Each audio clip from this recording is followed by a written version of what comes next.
You're listening to Victory Baliwag. We hope that this message encourages you today. Magandang umaga po sa ating lahat. I am Joy po, one of the campus missionaries po dito sa ating simbahan. And sobra po kami nagpapasalamat sa ating mga pastor who allowed us to preach po sa ating worship liturgy ng buong maghapon na ito. And you know what? We are entering a new series entitled Lead Last. Ayan po, no, makita po natin dun sa bumper video kanina. Ano po ba yung ibig sabihin ng lead last? And bakit po ba sa tingin natin, why do we need to talk about the Jesus way of leadership? Bakit po ba kaya natin to kailangan pag-usapan? And the goal of this series po is for both current and next generations to develop a deeper biblical understanding of true leadership as modeled by Jesus. So ibig pong sabihin nito, hindi lang po ito para sa amin, kundi ito po ay para sa lahat ng generation. Sige nga po, tingnan niyo po ang inyong katabi at sabihin na, lead last. Ayan, yan po ang ating series for 2 weeks. So bakit po natin ito pag-uusapan? Because hindi lang po ito about sa Bible na nakikita po natin, nababasa, pero we have an application na kailangan po nating gawin. Di ba po, sino po dito ang gustong makita ang isang godly leadership or Jesus way of leadership in our own families? Ayan po, no, makita po natin most of the people attending our 8 AM service ay pami-pamilyang uma-attend po dito. Bakit? Kasi gusto po nating makita ang ating mga anak na sila po ay lumalaki ng may takot sa ating Panginoon. At hindi lang po sa ating pamilya, even to the campuses. How many young generation, young people who are here in this place? Ayan, mga estudyante po natin, no? At mga feeling estudyante po natin. Ayan, mga estudyante po natin. Some of them, nagpasukan na o magpapasukan pa lamang, and many of the students desire to be part of an organization, to lead. Why? Kasi gusto po nila na mag-serve sa campus po nila. At paano po ba natin ituturo sa kanila yung tamang pag-lead? And not only to the campuses, no, we have heard a lot of news for the past few weeks or few months about what's happening inside the campuses. And that is so disheartening to hear po. Now, without Jesus Christ, those things are happening because of the brokenness of the world. That's why we need to talk about this. And not only to the campus, even to our own community. Sino pa gusto ninyong makita yon? Dito mismo sa ating bansa, yung Jesus way of leadership. Di ba po, we want to see our nation, those leaders who lead us, na talagang totoong may pagmamalasakit sa kapwa, na totoong tinitingnan ang kapakanan ng bawat isa sa atin. That's why we will need to learn about how Jesus modeled this kind of leadership, because culturally, our world will tell us a leader is something who has a high position. Someone na kailangan may nagsuserve sa kanya. Someone who has a influence. And maybe some of you would think, bakit ko ba ito pinapakinggan? Hindi naman ako leader. Wala naman akong plataforma. At alam po ninyo, all of us is a leader. Isipin nyo na lang po, no? Bakit? Yang katabi po ninyo, you have an influence over that person. Whenever you decide for something, for example, saan tayo kakain mamaya? Di ba? Kapag kayo po yung sa inyong pamilya, yan lagi ang nagde-decide. Ibig pong sabihin, siya ang ating leader. Sa ating family, of course, our fathers. Sila po ang ating leader. Even sa mga estudyante po natin, sa circle of friends that they have. Sa mga work professionals po natin dito. Di ba? How can you know that you have an influence?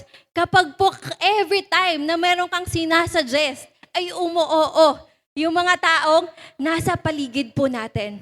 So in reality, when we talk about leadership, the world and culture defines it by position, having power, influence, and sadly for personal gain and interest. That is why we have the opportunity to see how Jesus redefined true leadership. Ano po ba yung itsura nito? And today, let us all stand and read God's word from Matthew 20, verse 20 to 28. Ayan po, basahin po natin yan. You can see it on page 482. Sige po, sabay-sabay po nating basahin.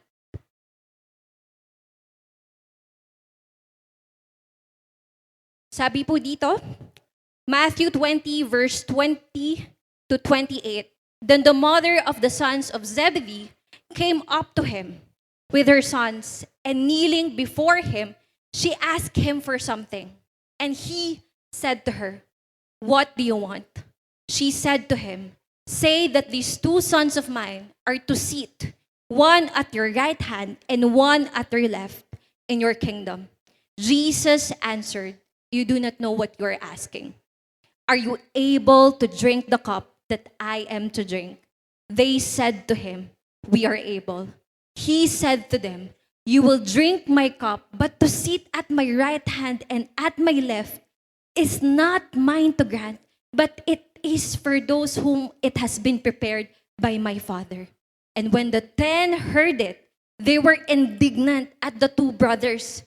But Jesus called them to him and said, "You know that the rulers of the Gentiles lord it over them, and their great ones exercise authority over them.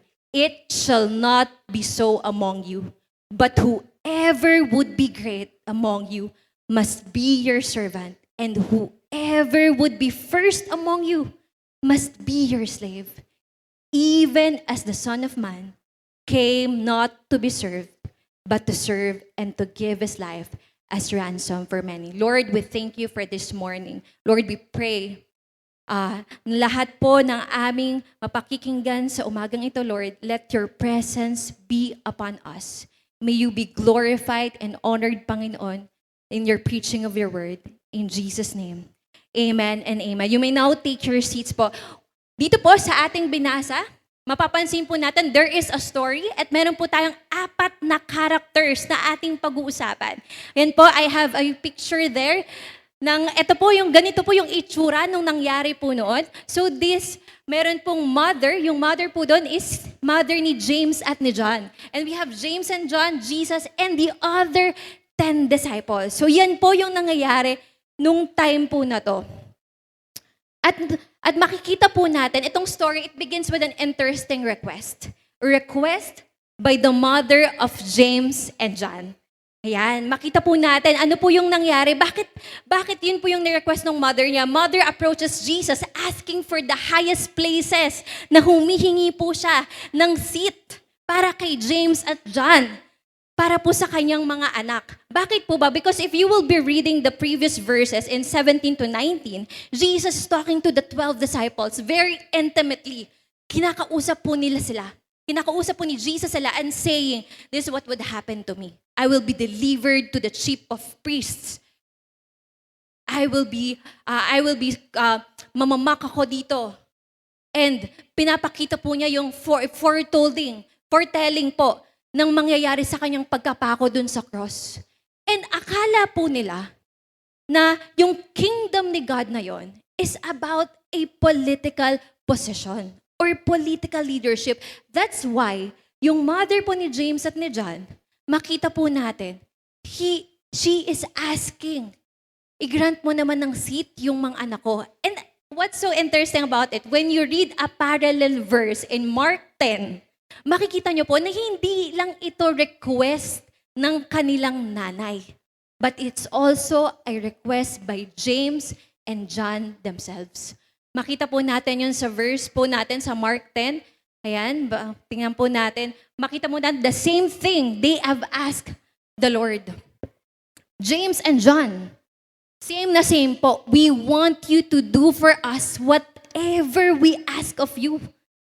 Di ba po, makita po natin doon na kanina, ang sabi nung nanay, "I have something to ask." Pero dito, boldly, James and John is asking Jesus Christ, their master, their teacher.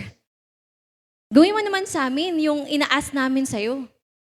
Diba? They are so bold and confident in asking Jesus. Pero you know what? Ano po yung response ni Jesus? Ano bang maipaglilingkod ko? Ano bang gusto nyong gawin ko para sa inyo? They said to him, "Grant us the seat." The request is to have a position in God's kingdom. At alam niyo po, Ito pong nakita po nating scenario ito, we can also relate it in our own personal lives. How many of you are parents? Di ba? Ang gusto po natin ay ang ating mga anak ay magkaroon ng mataas na grades. Di ba? And there's nothing wrong with that. Siyempre, lalo na po pagka namali yung computation, di ba? Ilalaban talaga natin, papakita natin sa mga teachers nila. Kasi we want the best for our children. And maybe that's what the mother of James and John is also thinking. She wants the best for her children. At alam ko po na ganun din yung gusto ng bawat magulang na naririto. Pero, makita mo natin, the motive behind the request is different. Kasi kung ang motibo po ay maganda, di ba? For the benefit po ng hindi lang ng kanilang mga anak, but for God's glory. Pero makita natin dito, it's very clear that they want a position. Position sa seat beside Jesus Christ. At hindi po yun yung kingdom na binibuild ni Jesus Christ here on earth. That's not the kind of kingdom that He is building. At hindi lang po ito, if you will look at verse 24, hindi lang si James at John at ang kanyang nanay ang nag-ask the same thing. When you look at verse 24, it says there, when the 10 heard it, diba, nakita po natin yung picture kanina. So, andun po yung other 10 disciples and the mother of James and John kneel before Jesus and ask for that. The other 10 heard it. Napakinggan nila. Ano sinabi nila? Parang kung ako po yun, I am picturing it. Bakit ba ganyan yung nila? Bakit ba nila yan ina-ask kay Jesus Christ? Baka sa tingin po natin, kung papakinggan po natin yun, grabe naman yan si James at John. Posisyon na agad. Sabi nga ni Jesus, mamamatay siya. Pero ito yung iniisip nila agad. Magkaroon sila sa position. Magkaroon sila ng role sa kingdom ni God. Pero you know what? In their hearts, the other 10 wants the same thing. They want to have a position. At naunahan lamang sila ni James at ni John. Kasama yung nanay po na nag-request kay Jesus Christ. So, in our culture, many of us experience the same thing. James and John, even the mother, is a supporter and follower of Jesus Christ. At tayo po na naririto, we are all follower of Jesus Christ. And yet, one way or the other, we have a wrong mindset of what leadership looks like. Kasi yun po yung palagi nating nakikita sa culture na meron tayo. That if you want to be a leader, kailangan may posisyon ka. And in order for you to do that, kailangan galingan mo to or kailangan makisip-sip ka sa ganito. That's how the world works. Pero hindi po ganun yung sinabi ni Jesus Christ. That's why we will be discovering 3 truths about what true leadership looks like. Because the Jesus way of leading is through serving. So let us look at the first truth that we can see in this scripture. Number 1, the true leadership is not for personal gain. Hindi po para sa sariling interes. Kasi most of the time po, kapag po may sinasabi sa atin, magiging leader ka sa ganito, maybe some of us ask, what's in it for me kapag ako yung nag-lead? Ano yung magiging pakinabang niyan sa akin kapag pupunta ako dyan? Kapag magiging part ako dyan? Kasi we live in a culture na kailangan consumer tayo. Na kailangan tayo yung sinuserve.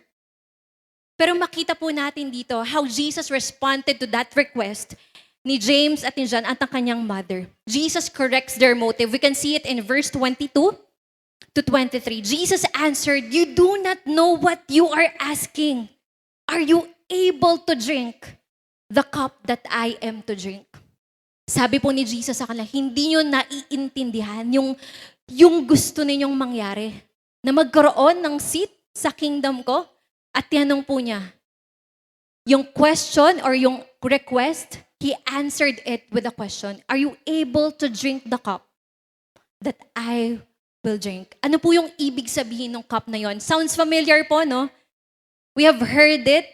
When Jesus, at the Garden of Gethsemane, praying to the Father, asking Him to remove the cup, ano po yung ibig sabihin ng cup na to? The cup means, it symbolizes yung judgment ni Lord, wrath. It symbolizes the suffering that Jesus would face. Question sa kanila, kaya mo bang harapin yung suffering na yon? Nakakaharapin ko. At alam niyo po, grabe lang yung pagkasagot nila, we are able. Di ba pag may gusto ka, gusto mo agad-agad nakukuha, ganun kabilis mong sasagutin, hindi, kaya ko yan. Kasi gusto mo. But Jesus is telling them the gravity of what it looks like to be part of God's kingdom. To have that possession. It's to suffer, to share in the suffering of our Lord Jesus. So Jesus corrects their motive. Jesus foretold them about the suffering na kanyang makakaharap, betrayal, crucifixion, and death on the cross. At isipin po natin, sila mismo yung mga disciples who are with Jesus every day, who witness the miracles and wonders of Jesus Christ, and yet, hindi pa rin po nila naiintindihan yung sinasabi ni Jesus Christ. Imagine, ito pong 12 disciples, kasama palagi ng Panginoon. Hindi pa rin naiintindihan. How much more tayo po? Yes, we are attending church regularly, Sunday, every Sunday, attending our small group. But maybe because of the culture that shapes us, yung pag-iisip po natin about what leadership looks like is not the same how Jesus defines what leadership or true leadership is. It is not first for personal gain. Jesus is saying, we will drink my cup. Hindi po ito about our comfort. Alam niyo po ako, in all honesty, ayoko po ng inconvenience, ayoko po ng discomfort, and many of us can relate to that. Ayaw mong pumipila, ayaw mong naiinitan, di ba? Ayaw po natin ng discomfort and inconvenience. But you know what? In God's kingdom, we will all experience that. We will experience inconvenience, going the extra mile for the people that God has entrusted to us, na i-meet mo, ipag-pray mo, di ba? Ano bang mapapala ko pag pinag-pray ko sila? Bakit ko ba yan i-reach out? It's not about our convenience and about our comfort, and much more about our personal gain. Pakisabi na lang po sa katabi mo, it's not about you. Ba? In a world that focuses on personal gain or interest, me, myself, and I, ano makukuha ko dito? Bakit ako pupunta dito? Ba? Lagi ko po yan narinig, growing up. And that's what shapes me din po, no? Na sa college, hanggang sa paglaki. Kasi yun po yung nakikita natin sa mundo. And hopefully, itong very word ni Lord would transform our knowledge, our understanding of what true leadership is, because Jesus modeled leadership to think beyond ourselves. So yung motive, yung unang binago ng Panginoon, kinorek niya yung motive ni James at ni John, ng kanyang nanay. Jesus corrected it.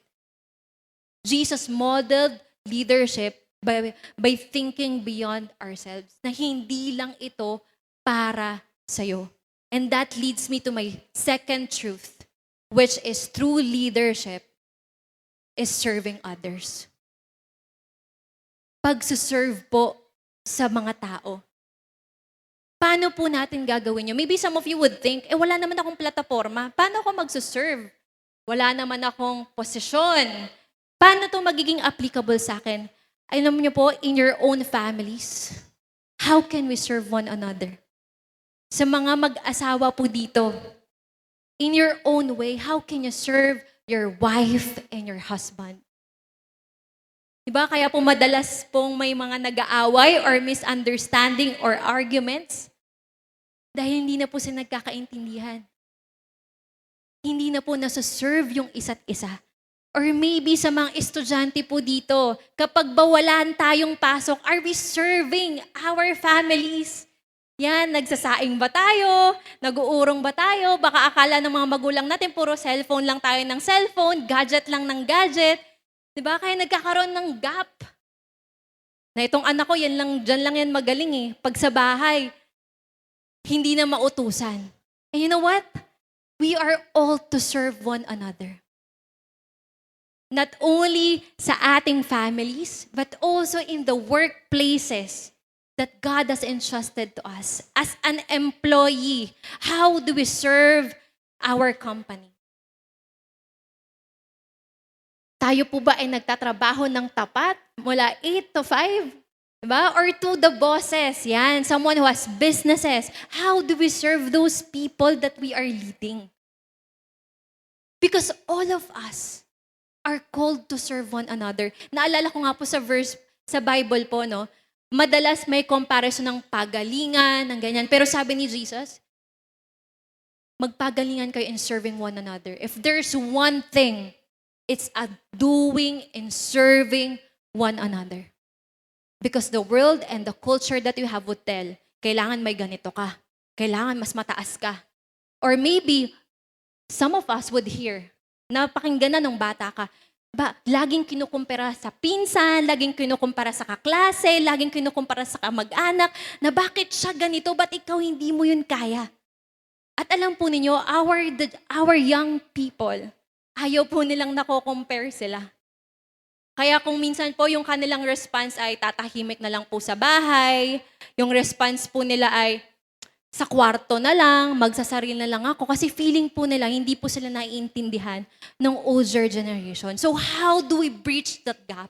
It's through serving one another, listening to them.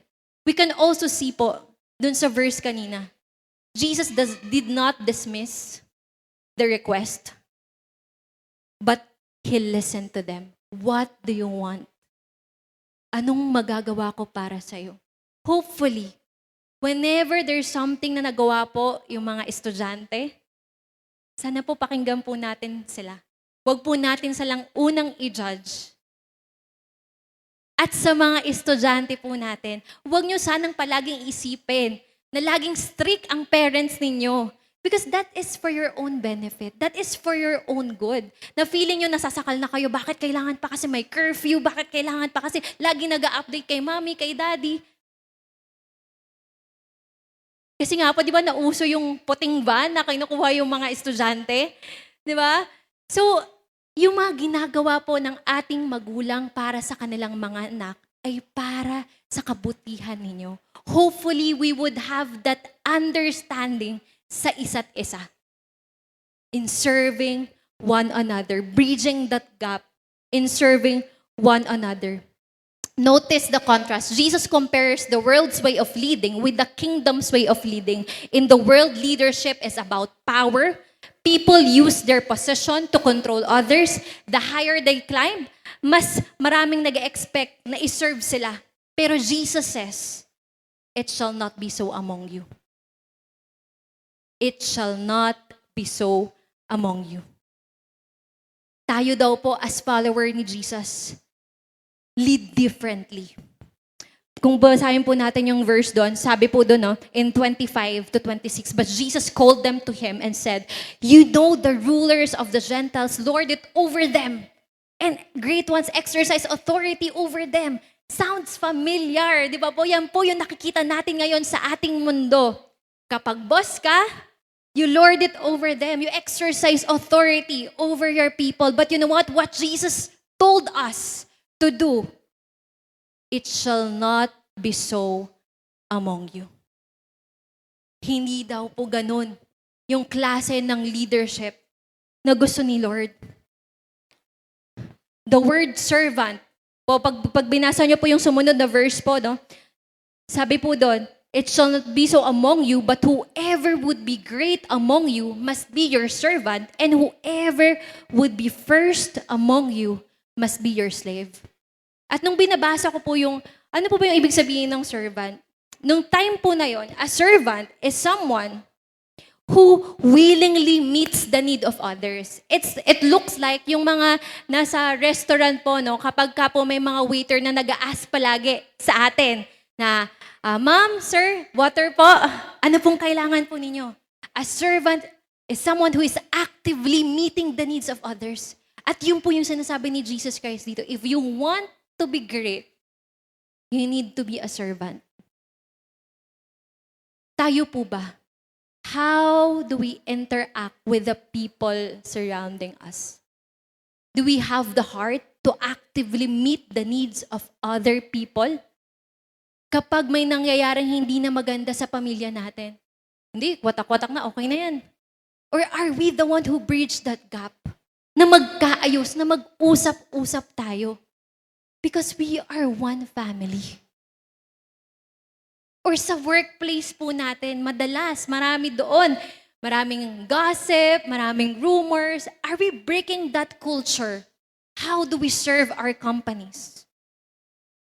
To stand for what is right. To break that culture na nakikita po natin. Servant chooses to put others first. A servant isn't asking para sa sarili niya. Hindi niya sinasabi na how can people serve me? A servant asks, how can I serve others? If we want to be great in God's kingdom, ito po if we want to be great in God's kingdom, we must first serve. We must first become servants. At hindi lang po yun yung sinabi ni Jesus Christ. Pag binasa niyo po yung sumunod na verse, if you want to be first, you must be your slave. Ano pong ibig sabihin ng slave na to? Nung sinearch ko po yung ibig sabihin ng slave during that time, it describes someone who completely belongs to another. Wala kang karapatan. Ikaw ay property lamang. That's the difference of servant and a slave. A servant ay may free ka pa. May freedom ka pa. Pero yung isang slave, you belong to another. Ikaw ay property ng isang tao. Wala kang kalayaan. That is a slave. Kung ano ang sinabi ng master mo, yun yung gagawin mo. They are fully devoted to the will of their master. And that is what Jesus is saying to each one of us. If you want to be first, you must be a slave. Kanino? Of course, kay Jesus Christ po. Na ang will po ay hindi na yung sarili mo, hindi na yung sarili mo kagustuhan yung sinusunod mo, pero yung gusto na ng ating Panginoon. It's a picture of surrender. A slave doesn't live for personal recognition, na dapat ako yung ma-recognize, dapat makita ako. Hindi po. Ang isang slave ay madalas hindi nakikita na nandyan, walang recognition or personal agenda. Instead, they are fully devoted to the will of their master. Jesus is saying that kingdom leadership isn't just occasional acts of service. Hindi lang po pag gusto ko lang, saka ako magsuserve. But it's a call for us to serve one another every day. Hindi po pag-feel ko lang, lalo na sa mga estudyante po natin dito, na pag gusto ko lang, kapag available lang ang time ko, saan lang ako mag-serve sa bahay. Hopefully, our heart is to serve one another every day. Hindi lang po occasional acts of service. It's a lifestyle of putting God's purposes and the good of others ahead of ourselves. This is the upside-down kingdom. Jesus says, the world would say, lead so others will serve you. Pero ang sinasabi po ng Panginoon, serve other people. The world pursues status, pero Jesus calls us to humility. Jesus calls us to service, not for recognition. The world protects yung sarili, yung personal gain mo, pero Jesus calls us to surrender. Just like a slave who fully devoted his will to their master. If you want to be first, be a slave of Jesus Christ. Jesus doesn't just teach servant leadership, he models it. The Jesus way of leading is through serving. And the greatest lesson po ng leadership is hindi lang prinsipyo, pero it's found in the person of our Lord Jesus. That brings us sa pangatlong truth. True leadership is sacrificial. Let's read on verse 28. Even as this Son of Man came not to be served, but to serve and give his life as a ransom for many. Jesus doesn't just tell His disciples, oh, ganito kayo maglilid to serve one another, not for your personal gain, pero He modeled it Himself. We can see it in His life. Kung paano niya to ginawa. He says, look at me. The Son of Man, the King of Kings, the Lord of Lords, did not come expecting people to serve Him. Isipin nyo nga po yung pagkapanganak ni Jesus Christ sa sabsaban lang. And even growing up, a carpenter, not in a grand family or work. Makita po natin doon na Jesus came not to be served, but to serve us. And the greatest expression of His service was this. He gave His life as a ransom for men. Binigay niya po ang kanyang buhay para sa kabayaran ng ating mga kasalanan. Bakit po ginamit ni Jesus Christ yung word na ransom? A ransom is the price paid to set someone free. Diba? Kapag ka po may mga kailangan, yung mga hold up, diba po pag napapanood po natin sa mga movies, may ransom to. And you know what? Why Jesus used that term? It's because He's the one who paid the price for us. Because we were once that slave of this world, slave of our culture, na kailangan magaling ako, kailangan ma-recognize ako para sa sarili kong interes. And God gave His life as a ransom for us. He freed us from that slavery of sin and brokenness of this world. By giving His life, by dying on that cross. Yun po ang ginawa po sa atin ng Panginoon. We were enslaved to sin and separated. Pero binigay niya willingly yung kanyang buhay. Jesus willingly gave His life on the cross na hindi natin kayang pagbayaran. Kahit anong gawin mo. Kasi as slave, sabi nga po natin kanina, someone who is slave has no recognition. No personal agenda. So there is someone who needs to pay the price. And that is Jesus Christ, who paid the price for us. Not just serving. Ito po yung pinakita ng ating Panginoon. This kind of servant leadership. Not just serving when it's convenient. Not just serving when it's recognized. But serving when it costs everything. That's why true leadership is sacrificial. And hopefully po tayo, we are doing sacrifice we are going extra mile to serve one another, magbigay ng oras, ng panahon sa mga kabataan, sa mga tao na binigay po sa atin ni Lord to lead. Diba? Minsan po, mga makukulit po yung mga bata na parang, sige, sa iba na lang sila. Iba na lang yung magpalaki sa kanila. Pero you know what? May sakripisyo po talaga itong katapat. At yun po yung tinuturo ng ating Panginoon.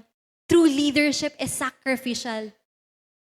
We make sakripisyo ng oras, ng panahon, ng pera, everything. At alam nyo po, when we serve the campus, may mga sakripisyo po tayo when we reach out to the students. Madalas po yung mga missionary po natin, lagi po yan nanlilibre ng mga estudyante. Kasi po sila nga po yung tinatawag ni Pastor Lloyd na lumpers. Wala po silang pera o kakayahan para bumili ng para sa sarili nila. Alam niyo po, short story na lang po before I end. I was once a student who was like them. Reached out din po. Yes, my family is already a Christian po nung lumalaki ako. Pero having that deeper understanding of who Jesus is. It's during my college days. At ako po ang panganay sa pamilya. Unang anak na nalayo. Kasi po ako ay sa Maynila nag-aral. At ang connotation po pag sa Maynila ka nag-aaral ay baka mapahamak yung buhay mo, baka mapariwara ka, baka pag uwi mo, may anak ka na. So that is heavy po sa akin. So pagpunta ko po sa Maynila, lagi kong iniisip, dapat di ka magkamali. Kasi madidisappoint mo yung pamilya mo, madidisappoint mo yung mga tao sa paligid mo. At nagpapasalamat po ako sa mga taong nag-reach out sa akin, who serve not because para sa sarili nila, but because they have experienced that service of Jesus Christ in their lives. They reach out to us. Naging part po ako ng Every Nation Campus also, nung nasa Maynila po ako. Makita po natin dyan, ayan, yung iba po namin kasama sa Baliwag, nandyan din po sila. Sheila, nung bata pa po kami. Sobrang bata pa po namin. And during that time, it's heavily shaped me na hindi ko pala kailangan na itago as a student po nung time na yon. Yung mga pagkakamali ko na hindi, ang mahalaga yung end nito. Kung mangungopia ka, okay lang yan. Mahalaga, maging scholar ka pa din. Ang mahalaga ganito. Pero alam niyo po, because of the people who modeled Jesus, speak life to me. Now I understood what it truly means to follow Jesus, to give my life to Him, to follow His way. Na kahit mahirap, sundin natin yung sinasabi ng word ni Lord. Gagawin natin to. At hindi lang po yun. And because of that, I received the call of God when I was a student. Sobrang grabe po yung sa akin na when I saw students, just how Jesus said it, when He saw the crowds, they were harassed and helpless, sheep without shepherd. Ganun po. Sana every time we saw students, ganun din po yung makikita natin. At ngayon po, I have the privilege to answer this call here in Baliwag, in my hometown, to reach out to students. Paano ko po ito ginagawa? It's because I have experienced that love of Jesus Christ, that He first served us. That's why I can serve other people. At right now po, sabi nga po ni Pastor Lloyd kanina, we are doing campus ministry in NU Baliwag. We are doing campus ministry here po sa Baliwag in different campuses, reaching out to the lost students. Kasi kung wala pong magsasabi sa kanila, because their families are also broken, tayo po ang magsasabi sa kanila. We are the people who God used to preach the gospel to this. Serving the campus kahit maingay, kahit mainit sa loob. At alam niyo po, hindi lang po kaming campus missionaries yung nag-work doon. We also have WeGen. Those people who is with us going to the campus, serving the campus. Ang panalangin ko po sa bawat isa sa atin po, hindi man po kayo makasama palagi sa amin, but in your own families, serve them. In the community that you have, yung mga nare-reach out po ninyong mga estudyante, serve them po. Because hindi po nila malalaman kung sino si Jesus Christ kung wala pong magsasabi, kung walang magpapakita kung paano nag-serve si Jesus Christ. And kaya nagpapasalamat po ako sa mga tao has been part of my journey na nandito po ako ngayon sa inyong harapan. Because I've experienced that. Once I was slave of sin, a student who has been broken because I want to be recognized, I want to be the top, ayoko na makompare sa ibang tao. But because of that love of Jesus Christ, He free me.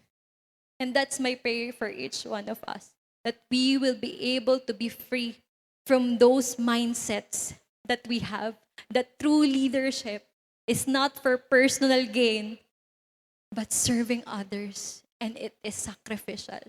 Jesus' way of leading is through serving. Let me all pray for us. Lord, we thank you for your word. Thank you, God, na pinakita mo sa amin kung ano ba ang itsura ng totoong leadership, Lord. Na hindi ito kamukha ng kung ano ang sinasabi ng mundo na kailangan kami ay may posisyon, may recognition, na kailangan may power kami. But Lord, how you modeled it to us is for us to be a servant to one another, for us to serve one another. And for us to be slave mo, Panginoon. Not po sa sarili naming strength, hindi po yung sarili naming interest, but what your will for our lives is. My prayer is that because we've experienced that through you, God, we will also serve one another, our students, the campus, Panginoon. Kasi hindi namin to kaya, Panginoon, ng kami lamang. Lord, may you touch our hearts. May you soften our hearts if hindi na kami naniniwala sa next generation. Palambutin mo ang puso namin, Panginoon, to see them how you see these young people, that they are the future leaders of our society. And as the older generation, we are here to be with them, to lead them, to journey with them, and walk life with them. Maraming salamat, Panginoon. We give you praise and we give you honor in Jesus' name. Amen.